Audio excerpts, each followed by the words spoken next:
The moment Allison Parker stepped onto the plane, she felt it, an unspoken tension that crawled under her skin like an uninvited guest. It wasn't new to her. She had made a career in boardrooms full of skeptical eyes, sat through meetings where men twice her age questioned how she got there. But this was unexpected. She adjusted the strap of her leather tote, her posture straight, as she walked down the first-class aisle. She had flown this airline more times than she could remember. Same route, same seat. There was nothing out of the ordinary, at least not until the flight attendant locked eyes with her. Victoria Hayes, senior flight attendant, had that glassy sheen of one who had spent years perfecting the art of passive authority. A blonde bob neatly pinned up, a uniform crisp enough to crackle with every movement, a demeanor that screamed control. Yet there was something more behind the eyes, a hesitation, a calculation, a flicker of doubt that has Allison instinctively on guard. Victoria walked up to him with a tight smile, her professionalism masking something brewing beneath the surface. "Ma'am, may I see your boarding pass?" Allison blinked. Hard-set surprise, she nodded, tugging out the small slip from her bag. "Of course." Victoria barely glanced at it before something in her face shifted, as if she just confirmed a suspicion she didn't want to be true. "It would appear there might have been some mistake with your seat assignment." "A mistake?" Allison frowned slightly, scanning the cabin. Nobody else seemed to be having a problem. The seat next to hers was open. Everything about this felt off. "I don't think so," she said flatly. "I booked this ticket weeks ago, first class, seat 3A. Victoria's face was impassive, but the tone was unmistakably edged. "I'll need you to come with me for a moment." A silence settled over the cabin like an approaching storm. Eyes flickered toward them, subtle but attentive. Passengers shifted in their seats, pretending not to listen while leaning in just enough to catch what was happening. Allison felt something simmer beneath her ribs. She had dealt with this before, just never at 35,000 feet. Still, she kept her tone measured. "Why?" Victoria's smile thinned. "We'll discuss it in the galley." In that moment, Allison had a choice. She could make a scene, demand an explanation right there in front of everyone. But she had learned long ago that power wasn't always about volume. Sometimes, it was about knowing when to hold your ground and when to let the other person dig their own hole. She breathed out through her nose, gathering her items in deliberate, controlled motions. She didn't hurry, didn't fumble. If Victoria was waiting for her to fumble, to hesitate, to shrink, she would be disappointed. She followed the flight attendant toward the galley. Her heels clicked against the carpeted floor softly. The murmurs behind her were getting louder. Someone whispered, and it sounded like, "What's going on?" Another passenger shifted uncomfortably in their seat. The instant they had passed behind the curtain separating first class from the rest of the plane, Victoria crossed her arms. "I'm going to need you to change seats." Allison stared at her. The gall. "Excuse me? We've had a last-minute adjustment in seating. You're going to have to be moved back into the main cabin." There it was, the polite protocol to thinly veiled dismissal. No apologies, no valid reason, just a demand wrapped in the illusion of authority. Allison let the words settle in the air between them before responding. "I paid for first class." Victoria's expression didn't waver. "There's been a mistake." A mistake, that word again. The kind people used when they wanted to avoid calling something what it really was. Allison's fingers curled around the handle of her tote, but she didn't move, didn't argue.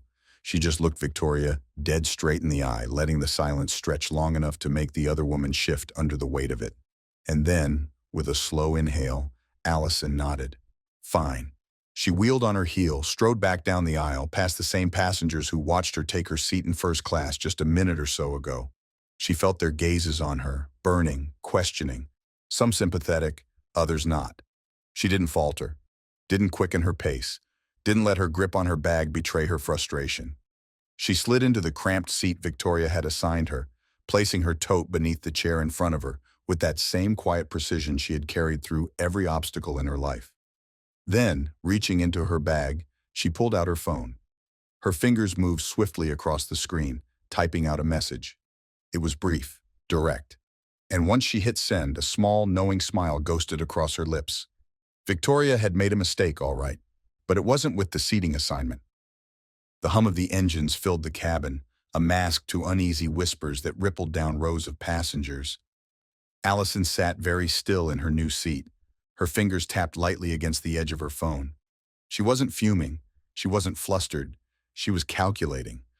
A flight attendant, younger and noticeably more nervous than Victoria, approached hesitantly. Her name tag read Emily Carter, and unlike her superior, she looked uneasy about the situation.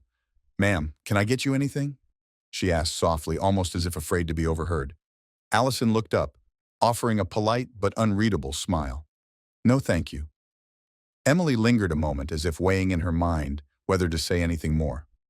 Her lips pressed together before she turned and moved on, her posture stiff with discomfort. Allison exhaled through her nose and turned back to her phone. She wasn't scrolling. She was checking to make sure the right people had seen her message. She knew how this worked. Corporations don't respond to outrage. They respond to liability. And she was a very expensive liability. She looked toward first class just in time to catch Victoria walking away with an air of self-satisfaction. The woman had already counted her out, already dismissed her. Big mistake. Allison lifted her phone again, dialing this time. Her voice was low, even in tone. "Hey, it's me. I need a favor." A pause. "Yes, now. I want them to handle this directly." She listened for a moment, nodding slightly. "No, don't escalate yet. Just make sure they're watching." She hung up, dropping the phone into her bag. Then she eased back into the seat, face neutral. 15 minutes, then 20. The tightness in her chest didn't let up, but she knew patience. Long since learned, in fact. Then, a little movement. Victoria wasn't walking as surely anymore. She had just served another first-class passenger when Dennis Porter, head flight attendant, pulled her aside. Unlike Victoria, Dennis was older, seasoned such a way that made him harder to rattle. His voice was low. Still, Allison watched the way Victoria's posture stiffened. She wasn't enjoying this conversation. Another shift. A chime over the intercom. The captain's voice, calm but firm. "Flight crew, please report to the galley." Allison almost smiled. Almost. She didn't need to hear the conversation to know exactly what was happening. She had seen it before, the way corporate pressure worked. Somewhere, an executive had just picked up a phone and started asking questions. And when executives asked questions, middle management started sweating. Victoria disappeared behind the curtain at the front of the plane. The murmur of conversation increased, the first-class passengers looking at each other questioningly. Several now looked in her direction, pieces falling into place. She waited. A few minutes later, Victoria reappeared, her face whiter, her eyes keen. She stared ahead without so much as a flicker in Allison's direction. Dennis followed behind, his face a mask of neutrality. "Allison Parker?" he said low. She lifted her chin. "Yes?" "I'd like to personally apologize for any misunderstanding," he said, his voice smooth and professional. "We'd like to offer you back your seat in first class." Every set of eyes in the main cabin turned toward them. Allison looked at Dennis for a moment, studying him. She could tell this wasn't his doing. He was cleaning up someone else's mess. She exhaled softly and nodded. Of course. The walk back to first class was different. The same eyes that had followed her before were still there, but now the expressions were different. Some amused, others impressed. Even the ones that had paid no attention before were looking now. Victoria was nowhere to be seen when Allison returned to her seat. She sat back in leather, crossing one leg over the other as she reached for the fresh glass of water Emily had rapidly placed on her tray. She took a sip, set it down, then reached for her phone. One more message. This time, one word. Handled. Victoria stood in the galley, her fingers clasped around the edge of the counter so tightly that her knuckles had gone white. Her heart was pounding in her chest, her mind racing through what had just happened. She had controlled flights before, diffused angry passengers, silenced complaints with forced smiles and polite indifference. But this was slipping. He'd said hardly a word to her since he'd delivered the captain's orders. His face wasn't twisted with emotion, and that was even worse. She wasn't an idiot. She knew when she'd been set adrift. She made herself breathe, made herself straighten her uniform. It couldn't be over, just couldn't be.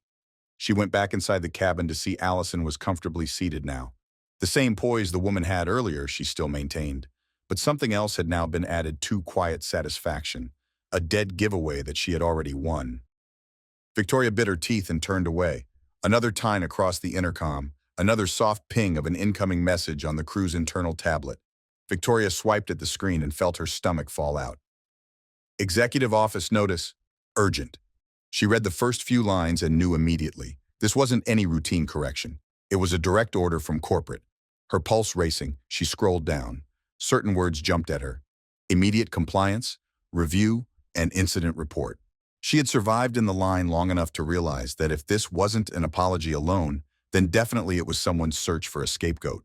A thread of doubt, for the first time in years, tweaked at her confidence. She turned to Dennis, who was busy double-checking the first-class service logs.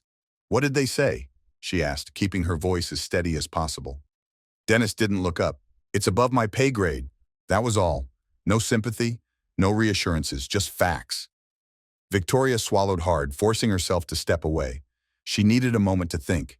In first class, Allison picked up her phone. Another notification had flashed across the screen. She read the message and let out a quiet breath.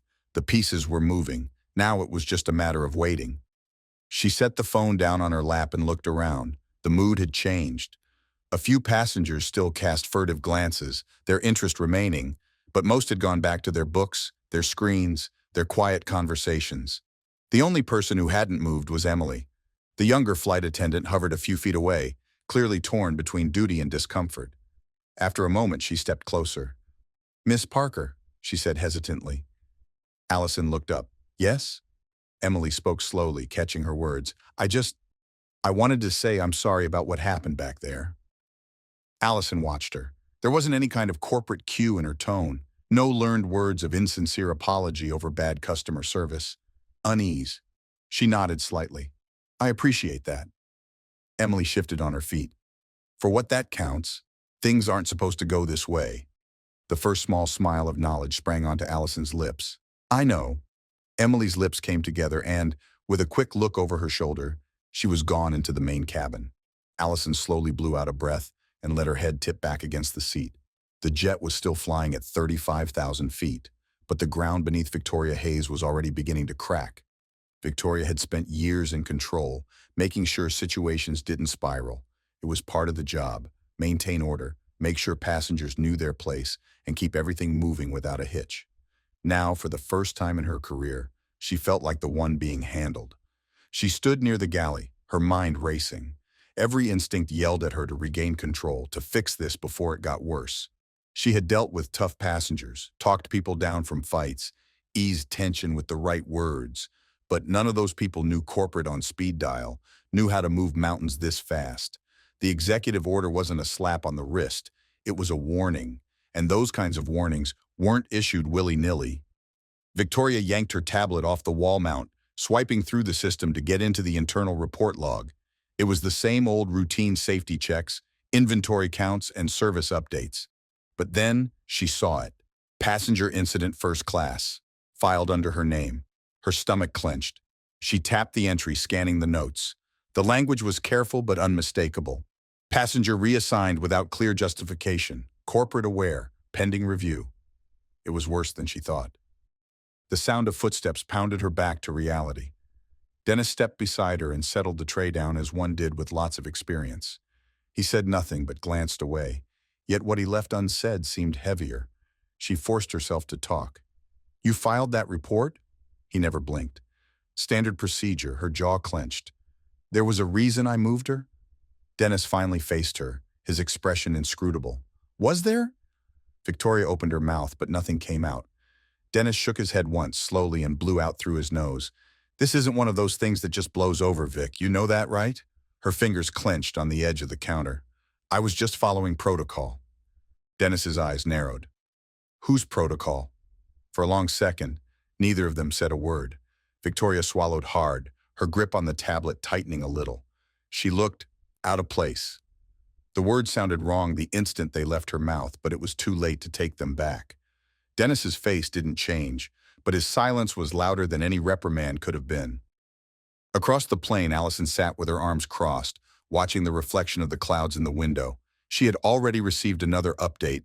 Things were moving fast, just as she expected. Her phone vibrated. A new message. "Victoria Hayes, 12 years with the airline. No prior complaints, at least none that were filed officially. We're digging deeper." Allison locked the screen and exhaled. This wasn't just about her anymore. It never had been. She had witnessed this before in different cities, different boardrooms, and with different industries. People who all thought their power came from years of experience, from routine, from knowing how things had always worked. And then the rules changed. and Victoria still thought she was in control.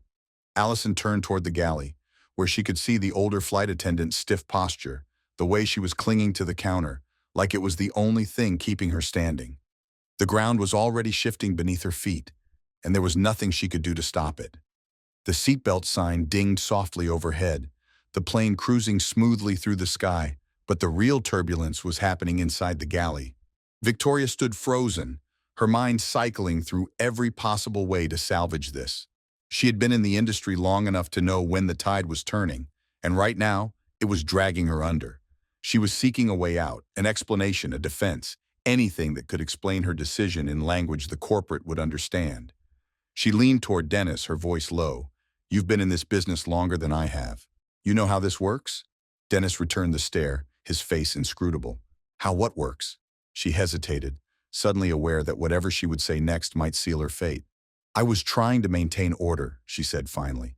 "That's part of our job." Dennis blew out a sigh, shaking his head. "No, Vic. Our job is to take care of passengers, not single them out." Victoria pressed her lips together, fighting down the growing irritation.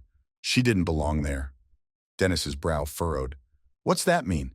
She could feel the weight of the question settling upon her. There was no good answer, at least not one that wouldn't sound exactly as bad as it was. Instead of answering, she turned away, her grip on the tablet tightening. She'd sat in first class, cool and still, eyes on every gesture. She knew how this played out, silently, slowly, inevitably. Somebody on the precipice of discovering their mistake a little too late. Her cell buzzed once more. "Corporate's officially in it. The airline issues a statement no later than tomorrow."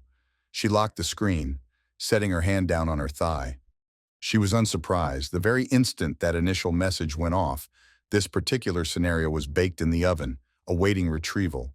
She just had flagged, not an issue, but rather an intervention that stirred higher authorities in the airline company. And Victoria did not know just how worse it could be. A few seats up ahead, Emily began to make her way down the aisle carefully, passing out drinks. She kept looking up toward the galley, however, her posture tense. She wasn't the only one to have noticed the shift in atmosphere. First-class passengers were still whispering to each other, casting glances. The silence in the galley stretched between Victoria and Dennis. Finally, she inhaled sharply and squared her shoulders. "I need to speak to the captain." Dennis gave her one of those wordless, extended looks before finally nodding. "Your call." She whirled around and headed towards the cockpit. Her heart pounded in her ears, but her face was carefully set into calm mode. Time to grasp whatever was left of the narrative while it wasn't totally out of her hands. She rapped twice, waited for clearance. A second later, the door unlocked, and she slipped inside. Captain Richard Monroe looked up from his controls, his expression mildly curious but not concerned. "Something wrong?" Victoria hesitated for half a second before stepping forward. "I need clarification on a passenger issue." The captain nodded, setting his headset aside. "Go on." She measured her words carefully. "There's been some confusion over seating in first class. A passenger was moved for operational reasons, but I'm getting pushback." Monroe's gaze didn't waver. "And?" Victoria swallowed. "I just want to confirm that the decision is within protocol, that I was acting within my discretion." For a long moment, Monroe said nothing. Then slowly he leaned back in his chair. "That's not what I heard." Her breath caught. "Sir, He raised a hand, cutting her off. "Victoria, I've just been briefed by corporate." His tone was even, but there was something firm underlining it. "They're watching this very closely." A chill ran down her spine. "Sir, I was only trying to—" Monroe shook his head. "It's already out of your hands." Victoria felt the air in the small cockpit tighten around her. For the first time, she realized she wasn't in control anymore, and she may not be able to repair this. Victoria stepped out of the cockpit, her face carefully composed, but inside she was unraveling. The moment the captain had said, "It's already out of your hands," she had known this was more than a bad passenger interaction. This was corporate stepping in. And when corporate stepped in, it meant someone was going down. She moved quickly, not looking into the first-class cabin, avoiding eye contact with passengers. But she knew they were watching. She could feel their eyes on her, the weight of silent judgment upon her with every step. Allison just wasn't looking. She was waiting.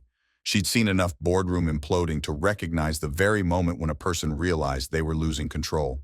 Victoria had hit that moment, and now Now, she was scrambling. Emily approached from across the cabin, her expression uneasy. Hey, you okay? Victoria's jaw set in concrete. I'm fine. Emily continued to hover and then turned towards the galley. Dennis wants to talk to you. Victoria blew hard out her nose, then nodded. Fine. She made her way to the galley, where Dennis stood with his arms crossed. He didn't look angry. He didn't even look disappointed. He just looked tired. You're being pulled from service, he said flatly. Victoria's stomach dropped. What? The airline wants you to step aside for the rest of the flight. No more passenger interactions. Her heart was pounding in her ears. That's ridiculous. It's not a discussion, Dennis said, interrupting him. Orders came from above. She opened her mouth, but the words stuck in her throat. Standing down was more than not completing the flight. Corporate was positioning her for removal, the beginning of severing ties, preparing for fallout. It was worse than she had thought. Dennis blew a sigh and rubbed a hand over his face. Look, Vic, you should probably start thinking about your next move. She glared at him. My next move? Dennis didn't budge. Yeah. She wanted to fight, wanted to argue, but it was a truth beating its way into her head from every angle. She'd had the best possible career up to now, following the rules, the old rules, the silent ones, the ones nobody had ever put on paper, yet everyone had understood. And it worked until yesterday. But times had changed, and she hadn't with it. She spun away, mute, and stepped into the narrow space of the galley, grasping the counter as if that alone could anchor her. Meanwhile, back in first class, Allison refreshed her screen. Another message made an appearance. Statement from Airline to come within 24 hours. Disciplinary action expected. She locked the screen, her expression unreadable. She didn't get kicks from watching people fall. That was never the point. It had been ensuring that this never happens again, to her or to any other human being. Victoria just so happened to be that lesson. Victoria sat in the jump seat of the crew, hands in her lap, clenched tight, the now eardrum-collapsing hum of the aircraft in your face like always, an indirect background to any given routine, was suffocatingly deafening. The rest of the flight crew swirled around her, moving and executing their duties with disregard for whether or not she even existed. Worst of it was, she was sidelined, disavowed, by and from that particular role for which she had honed in a special expertise. She had watched other flight attendants get into trouble before, some for genuine mistakes, others for things far worse than she had done. But this was different. This wasn't just a slap on the wrist. This felt like the beginning of the end. Scenarios flashed through her head. Maybe she could talk her way out of it. Maybe she could explain it in a way that made sense. I was following my instincts. I was enforcing order. But the problem was, nobody cared about that anymore. Instincts weren't a valid excuse when corporate got involved. Across the cabin, Allison sat calmly, her focus shifting between her phone and the window beside her. She could feel the shift in energy, how the tension had eased now that Victoria was gone from sight. The flight crew moved with more fluidity, passengers settling in. It was always the same in these moments. Something would happen, the balance of power would shift, and then, in just as short a time, the world would snap back into its rhythm. What most people never seemed to understand, though, was that nothing ever truly went back to the way it was. A crack had formed, and it would never be fully removed. Her phone buzzed once more. Another update. HR reviewing Victoria Hayes. Likely suspension pending investigation. She let out a soft sigh. Suspension. It was the corporate version of limbo, a holding pattern before an inevitable dismissal. Emily came by, refilling drinks, but slowed as she reached Allison's seat. Is everything okay? She asked, her voice quieter than before. Allison looked up, meeting her gaze. It will be? Emily hesitated, then nodded before moving on. Meanwhile, Victoria sat frozen in place, staring blankly at the wall. She could hear Dennis giving instructions, could hear the muffled murmurs of the first-class passengers, but all of it fit together in a crazy blur. For the first time, she wasn't in control, and for the first time, she didn't know what came next. The final descent had begun. Outside the window, city lights stretched across like veins through the darkness, winking beneath a layer of thin clouds. The cabin lights dimmed somewhat, casting a warm golden glow over the passengers as they prepared for landing. Conversations were softer now. The tension that once had almost strangled the plane was now but a distant echo. But in the galley, Victoria wasn't preparing for landing. She was preparing for something else entirely. Her hands shaking, she reached for her phone and refreshed her inbox again and again, but there was nothing, no updates, no last-minute reversal, just silence. Her career, her life in the sky was slipping from her grasp, and for the first time in her life, she didn't know how to stop it. The seatbelt sign dinged. She stood out of habit but caught herself. She wasn't part of this flight anymore. Not really. Meanwhile, up in first class, Allison sat perfectly still, watching the city grow larger beneath them. She knew how this story would end. Victoria wouldn't be outright fired, not immediately. The airline would go through the formal review, act like they were considering all angles, but it was a done deal. The moment she had been pulled from duty, she was as good as gone. That was how corporate worked. Her phone buzzed one last time. She looked down. Decision finalized, effective immediately. She breathed in slowly, closing her eyes for half a second before she locked her screen. It was done. The landing gear came down. The plane slightly quivered while it was about to touch down, and for one brief second there was silence. Then, as the wheels touched the runway, as the force of the landing pushed everyone back into their seats, Victoria finally let out a breath she didn't realize she'd been holding. And then, a chime. The PA system crackled to life. A pause, then Dennis's voice, calm and steady. "Ladies and gentlemen, welcome to New York. On behalf of our crew, we thank you for flying with us." Victoria closed her eyes, grasping the seat beneath her. The doors would open soon, passengers would leave, and she would step off this plane knowing that the life she had once controlled was now out of her hands. As the first-class door swung open, Allison stood, adjusting her blazer before stepping into the aisle. She walked past Victoria without slowing, without turning, without offering even the smallest glance. Not because she was cruel, but not all lessons would be learned amid chatter. As she disappeared behind the bright lights of the terminal, Victoria Hayes finally realized, too late, the earth beneath her feet had never been stable to start with.